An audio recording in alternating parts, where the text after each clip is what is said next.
realized that that's too much of a risky endeavor. Last time I almost fell back, and the principal violist took a second to decide and caught me. Because she was debating whether I would take her with her down, along with her expensive viola, so that was a challenge. Well, welcome back. Before we get on with the second half, I do want to say a few words of thanks to the folks that make Kids to Soul possibility for our 26th season here. It's really wonderful. A lot of stuff goes on in the background. Volunteers, board members, folks that make the program, do all the meetings, logistics. Can I please recognize the board members? You'll see them actually over waving their hands on the left and right. Let's give them a hand.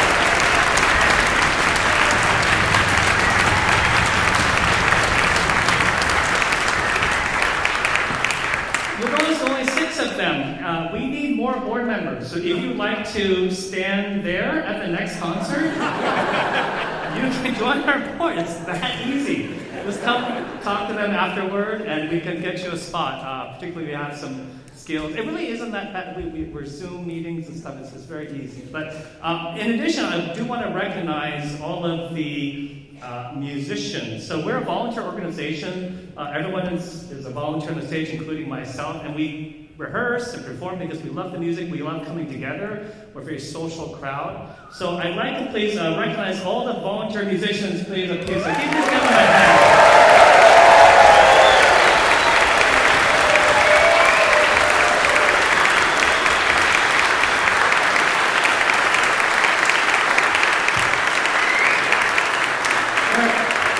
We're a really amazing group, and I feel so privileged as a conductor to be working with so many talented folks. They, of course, make the music. I just wave my hands, but I seem to get all the credit for it. It's a great deal. Now, if you have some extra,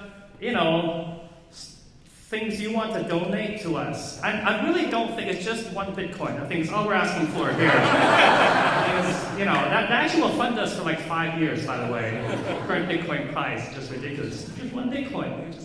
We'd be so happy.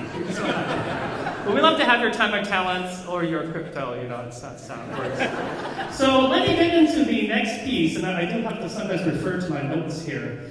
Now this, of course, is written by Stravinsky. Now, it's, of course, 1911, so it is pre-Soviet Union, so it's not exactly a true Cold War type comparison, but it's such a great, interesting story about the failure of love again. Now, let me just make sure we start with the first movement. The setting is, they call it the Shrove-Tide Fair. So this is humans, there's a fair, a lot of excitement going on, a lot of energy, you hear a lot of different things. In this first movement, a couple of things I want you to listen for at the beginning. One is there are some very complex meter changes and rhythm overlaps. Things like 7/8 notes in the span of 3 beats. Da da da da da da da da, or things like da da da da da da da da da da da da da, and things like the meter changes. It's very hard for them and for me. There's a big responsibility for me not to get off, or else there's a train wreck. And the best analogy I can think of, I was thinking, is how many of you watched that Dune movie? I'm not saying I'm a big Dune fan, right? But when they do that sand walk thing, so they walk awkwardly, so that otherwise the worm will come up and eat you, right? If you don't walk in awkward rhythms. That's kind of like with this first movement. We're doing an orchestral sand walk. So we have to all survive. Well, the worm doesn't come out and eat you. So that's one. Now, as you will hear now, the drum, there's like it kind of like splits the scene. So when you hear the first drum section, there'll be a flute solo. This flute solo is the magician. The magician is the one controlling the 3 puppets. So we have 3 puppets, basically the Moor, he's basically kind of from the Northern Africa, Ottoman sort of empire type area. You have the ballerina, and then you have Petrushka, who is a wooden puppet. So he has some joint issues there, but he's the wooden. But there are 3 puppets there. And when the magician introduces 3 puppets, you hear sort of this dancing thing, da-da-dum, and what have you. Now, as they dance, it turns out Petrushka looks right, and he notices this ballerina has a bit of a interest. He swiped right, she looks back, she has swiped left. So there's this awkward thing, so he's trying to kind of come up and yell her a little bit, and she's like, "Well, what's going on?" The magician pulls Petrushka back and says, "Hey, this was not a match." And sadly, so this is where the love triangle unfortunately happens. And he banishes Petrushka up to the attic to be by himself. So you'll hear the drum again, da-da-da-da-da, and we get into the second room, which is Petrushka by himself in this attic room. And in the attic room, there's a picture of the magician. So, of course, he's quite irritated at the magician. And you will hear the trumpets play this sort of dissonant theme, da-da-da-da, da-da-da-da. That's Petrushka going up and going, maybe there's a finger there. No, I'm just joking. There's no finger there. That's what I just made up just now there. But that's kind of what he's thinking, right? It's like, you grow up, but I want to go out and hang out with the ballerina. Now, so he's kind of just moaning and stuff. Toward the end of the movement, for whatever reason, the ballerina goes up to the attic and opens the doors and says, "What's going on in this room here?" And of course, Petrushka gets really excited that the ballerina has arrived. So he's like jumping around, because he's a wooden figure, he's like doing this. He's not being very, very suave, I would say. But he's genuine. Of course, this does kind of freak out the ballerina, so she immediately closes the door. Oh, this is too much. So he didn't make a good first impression, which is one of the downsides of all the social media and online dating. Guys just don't know how to approach girls these days. There's many things, but we'll talk about more of that later. So anyhow, we now enter the second movement. We now get into the third movement, which is the Moor, in his sort of bachelor pad here. And he's sitting there with a coconut. And for whatever reason, you'll hear this sort of very mysterious, exotic sort of music.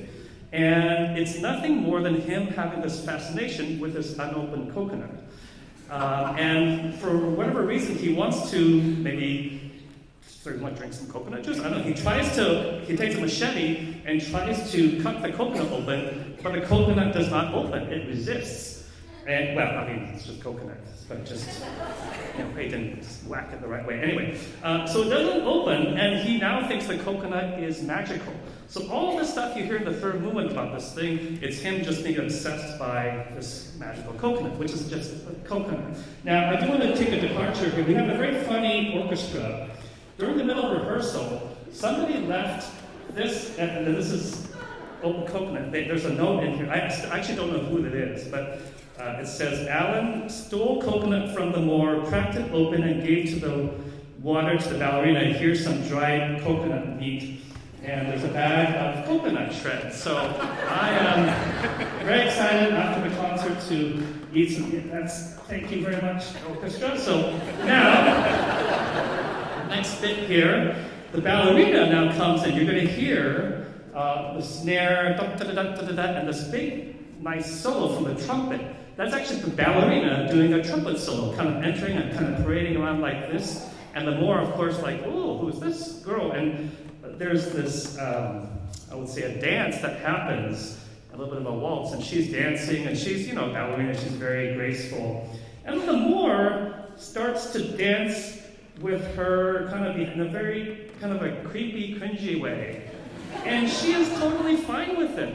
This is like happily dancing. You'll hear this, the second time we do this dance thing, some very awkward stuff coming from the English horn and the French horn, recognizing the awkwardness of the Moor and what he's doing. Again, why do the girls always go for the bad guys? I just don't get it, right? So anyway, at the very end of this movement, Petrushka escapes from the attic and finds them. He breaks into the room, and of course, he is not happy seeing the two because he likes her, and he and the Moor start to fight. That's the end of that movement. Snare drum going again. We now get into back to the Shrovetide Fair. And you have a lot of stuff happening, against festive dancing. You'll see, you have some people doing this, that Russian, of course, that Russian dance, like do this thing. So some people doing that. Some people doing, the dance where they have the big dress and they're like taking such small steps, they look like they're floating on the stage. You know what I'm talking about? There's some of that. But what I want you to pay attention to is in the middle of all this dance section, this dude comes with a bear in the middle of the parade. And you'll hear this being played by the tuba, this bear solo. And it's just very interesting. Now, the thing that comes to mind for me is, this is actually quite unusual. If you were in the Ballard Farmers Market and a guy came with a bear, you would probably call the police, I think, right? I mean, this guy does have the bear on a leash, though, so I guess it's okay, right? Anyhow, so there's a bear, so you'll listen for that bear movement. And then toward the end of this piece, the fight that happened in the third movement comes out into the Shrovetide Fair. The Moor and Petrushka come out fighting, and the Moor says, oh, well, I couldn't crack open the coconut, maybe I can crack Petrushka. So he takes his sword and go bloop, and basically kills Petrushka. Again, I hope you got your drink, you know? And you will hear the tambourine go plunk. That is Petrushka basically doing that I'm dead emoji, you know? And very sad, the crowd is just in shock. The magician is trying to convince them, hey, these are just puppets, they're not real people. But of course the crowd, so the magician takes Petrushka and puts him on his shoulder and is walking away. This, by the way, at the very end of the piece. Petrushka has the ghost himself from the attic going rah like this and scaring the magician basically to show that, hey, I'm still alive in spirit. I'm going to haunt you for the rest of your life, magician, for not taking care of him. Yeah, Petrushka. And so there's a little bit of redemption there, I suppose. At the end of the piece, I need to talk about the end of the piece. The end of the piece, and so you will hear the trumpets at the end. That's Petrushka doing his thing against the magician. The end of the piece ends with four very sort of non-resolving pizzicatos. And this is why we've never played this for 25 years. It is not a triumphant ending. And so every time you see videos of this, there's going to be the pits, and then the conductor puts his hand down. The audience is totally confused, because like, well, is this the end? And so the conductor has to kind of go like, oh, that's it? You know, like, and tell the audience, well, let's see how good job. Right? And then the audience says, I guess that's it. And you see this awkward growing of applause of these pizzicatos. I'm very uncomfortable with that. So I'm telling you now that after you hear these four pizzicatos, right, and I put my hand down, be confident. You can clap. The piece is done. The piece is done, right? So with that, I will present to you Petrushka.